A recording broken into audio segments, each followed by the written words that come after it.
Passengers please remain in their vehicles.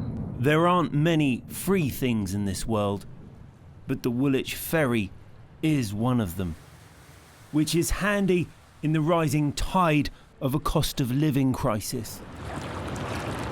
We've come to Woolwich to see how it's affecting voters. Would anyone like to make a small donation? And the first market stall we see is raising money for the homeless. How tough is the cost of living crisis? At the moment, there's a lot of people struggling in the country because the way the values and prices are going up. Back in the day, you never used to have food banks or stuff like that. If it's left unattended, it would surely get worse. And so we need a real intervention. Derek Williams has run this stall for almost half a century. All the prices are going up now. People aren't adjusting to it. It's nothing new. It's been going on for the last 49 years that I know of. There's always been a crisis somewhere. There's always been an increase somewhere. People do adapt. They get used to it and they pay it in the end. But among the customers, a charity worker who helps struggling families. And for the past few years, we've been very aware of how difficult some of those families are finding it. There was one lady once who was going around corner shops begging for tins of spaghetti just to feed her daughter.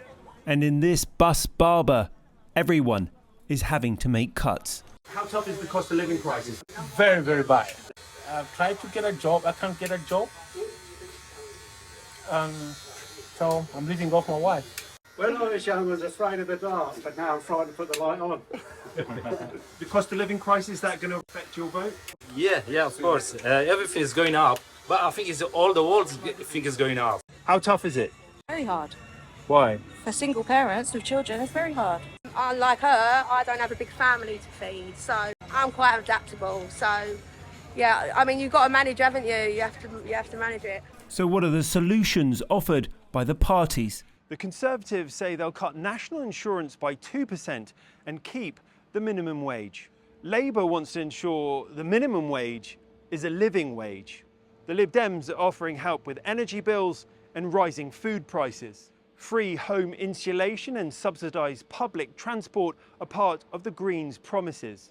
And Reform plan to lift the income tax threshold for the lowest paid. But the problems in Woolwich are all around London.